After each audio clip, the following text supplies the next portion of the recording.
There's one requirement buried inside America's free land programs that disqualifies more retirees than their age, their health, or how much they've saved combined. It has nothing to do with any of that. Towns across Kansas, Nebraska, and Minnesota are genuinely giving away residential lots in 2026. No mortgage, no bidding war, just a plot of land that would cost a fortune back in the city you're trying to escape. It sounds like the retirement dream nobody told you was still possible. But before you start packing a single box, there's one line on the application that quietly ends this dream for a huge number of people before they get to the good part. It's not what you'd guess, and most retirees don't find out until they've already fallen in love with a specific town and a specific lot. Stick with me, because I'll walk you through exactly how this works from application to move-in, and by the end, I'll tell you precisely what that requirement is and how to find out in 5 minutes whether you'd actually clear it. Let's start with where this idea even comes from, because it's not a scam and it's not new. It's a strategy. Dozens of small towns across the American Midwest and Plains, places in Kansas, Nebraska, Iowa, and Minnesota, have been quietly giving away residential lots since the early 2000s. Towns like Marquette, Kansas; Mankato, Kansas; Lincoln, Kansas; Curtis, Nebraska; Elwood, Nebraska; Claremont, Minnesota. These aren't ghost towns in the way you're picturing. Most still have a school, a grocery store, a hospital or clinic nearby, sometimes a golf course. What they don't have is people.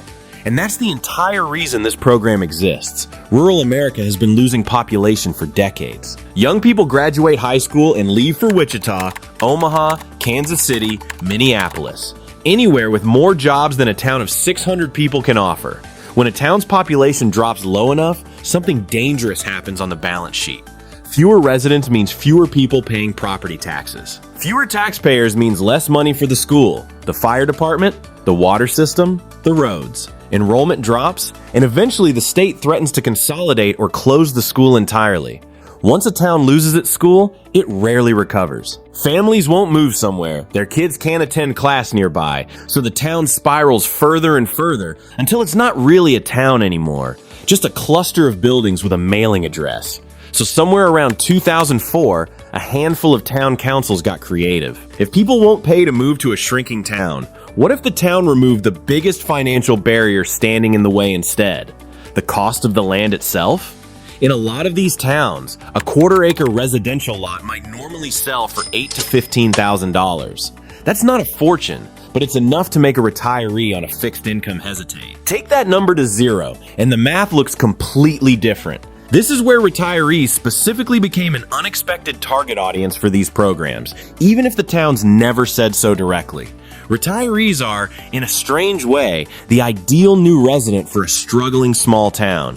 They're not there to job hunt, which matters in a place with almost no employers. They often arrive with savings, a pension, or Social Security income that gets spent locally at the one grocery store and the one hardware store in town. They don't need the school system, which takes pressure off the town's most fragile institution.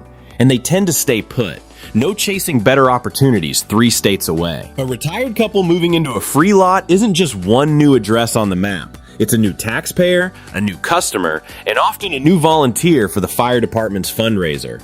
Word of this spread mostly through local news, then personal finance blogs, then eventually YouTube and TikTok, each retelling making the offer sound a little more magical than the last. Free land in America became a genre of its own online, right alongside abandoned mansions you can buy for $1. And like most of those stories, the headline is true. What almost none of those retellings mention is the one line item that ends this before it even starts for a huge share of the retirees who apply. And it isn't age, health, or savings. We're getting to it. But first, you need to understand what actually happens once you apply, because the process itself is where this filter quietly gets applied long before anyone hands you a set of house keys. Here's where the postcard starts to crack, because free in a municipal program almost never means free of obligation. It means free of one specific cost, with several other costs waiting right behind it. Assuming a town accepts your application, the deadlines come in 2 stages, and both are firm. Most programs require a signed builder contract within about 6 months of receiving the deed, and full construction fully completed somewhere between 1 and 2 years after that, sometimes with a short additional grace period just to physically move in. Miss either stage, and the town has the legal right to take the land back. No fine, no formal warning beyond what's already in your agreement, just a reclaimed lot, sometimes without reimbursing you for permits, grading, or site work you've already paid for out of pocket. For a retiree used to the far slower pace of a normal home purchase, get pre-approved, shop around, close whenever it's convenient. A hard 6-month clock just to lock in a licensed contractor is a genuinely different kind of pressure, especially in a rural county where builders are scarce and can be booked solid a year or more in advance before they even start your project. Then there's the number that's changed the most since these programs started: the real cost of building. Towns typically require a minimum home size of 12 to 1,400 square feet, a permanent foundation, and full compliance with local and state building codes. No mobile homes, no manufactured housing, no trailers of any kind. At current 2026 material and labor rates, a stick-built home meeting those minimums realistically runs somewhere between $200,000 and $350,000, depending on the town, the builder, and how far materials have to travel to get there. Read that again. The land is free, but the house itself can end up costing more than a fully finished, move-in-ready home would have cost you in a nearby larger town. Most towns also require a refundable good faith deposit, typically around $500, held until every condition of the agreement is met, plus utility hookups from the street to your actual house that can run another $2,000 to $5,000 depending on lot depth. Most programs also layer in a few smaller conditions. Many require inspections at multiple stages of construction, not just at the end, so a delay at any single inspection can eat into your deadline without warning. Some also require full house plans and a signed contractor agreement before releasing the deed.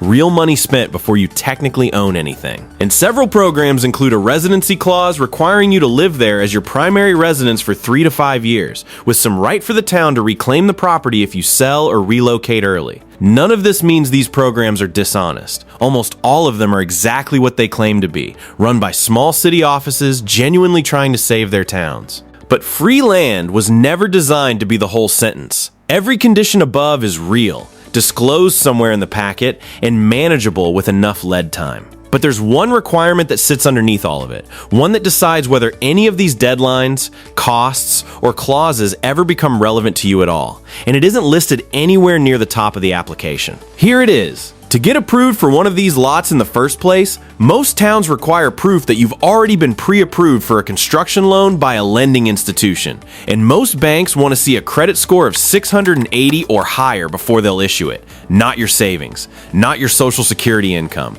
not your health or your age, your credit score. This is the single line item that disqualifies more retirees than every other requirement combined, because plenty of people who are financially stable in every real sense, paid off homes, healthy retirement accounts, zero debt stress, simply haven't needed to actively build credit in years, and their score has quietly drifted lower than they think without ever noticing a problem. Here's why this catches so many retirees off guard. Most assume the biggest obstacle would be age, health, or savings.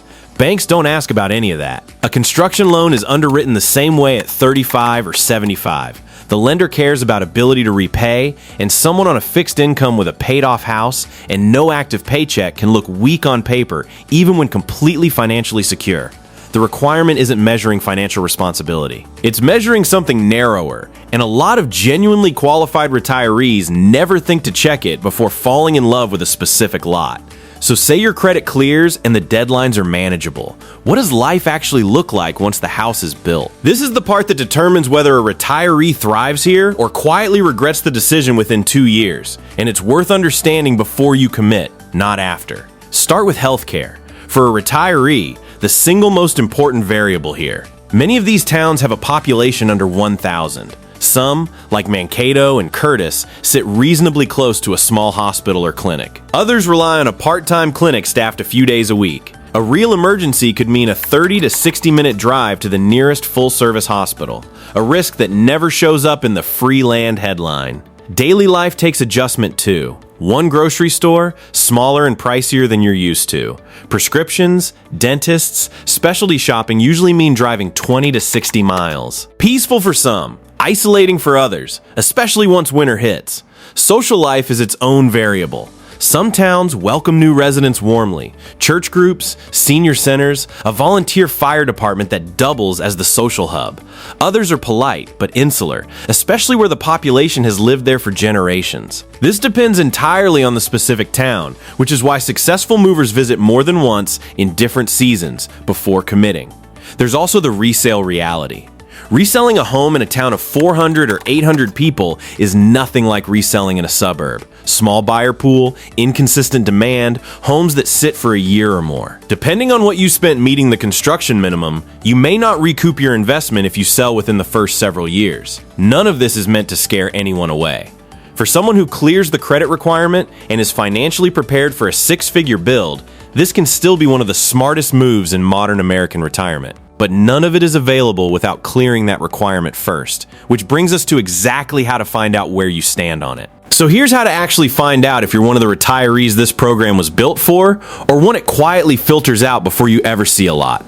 First, and before anything else, pull your credit report and find your actual score.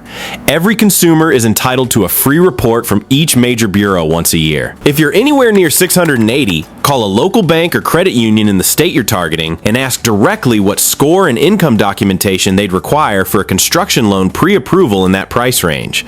This is the step that answers the question this whole video has been building toward. Clear it, and everything else becomes logistics. Fall short, and you have real, fixable work to do before you apply anywhere. If your credit isn't quite there yet, don't rule this out entirely. A lower score isn't necessarily permanent, and this is genuinely fixable for most people. Paying down, revolving balances, correcting errors on your report, and simply staying current on every bill for several months can move a score meaningfully. Dormant credit is often the real culprit for retirees specifically.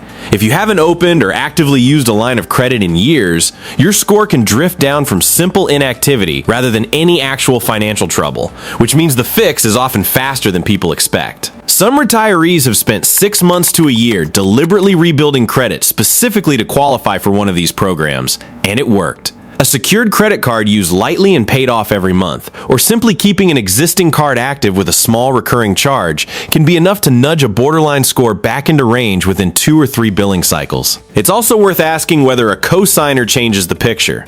Some retirees apply alongside an adult child or another family member with stronger credit, which can satisfy the lender's requirement even if the retiree's own score is still recovering. Not every town or bank allows this, but it's a legitimate question to ask early, before you assume the door is closed. Once your credit is in range, get the actual program packet in writing, not the version from a blog post. Ask the city clerk for the contractor contract deadline, the construction completion deadline, the minimum square footage, the deposit amount, and any residency requirement after move-in. If a town can't produce clear written terms, treat that as a real warning sign. Then call the local hospital or clinic before you call a real estate agent and ask exactly how far the nearest full-service emergency room is. Get real construction quotes from 2 or 3 local contractors before accepting any lot, so you know your actual number against the town's minimum, and visit more than once in more than one season before you commit to anything. Here's the honest bottom line. Free land towns aren't a scam, and they aren't a fantasy either. They're a real, functioning strategy that's genuinely helped revive small American communities. And for the right retiree, with the right preparation, it can mean a debt-free, peaceful final chapter that simply isn't possible in most of the country anymore. But it was never actually about free land. It was always about one number on a credit report deciding whether the rest of this dream is even available to you. Check that number first, and this stops being a gamble. It becomes one of the most deliberate, clear-eyed financial decisions of your entire retirement.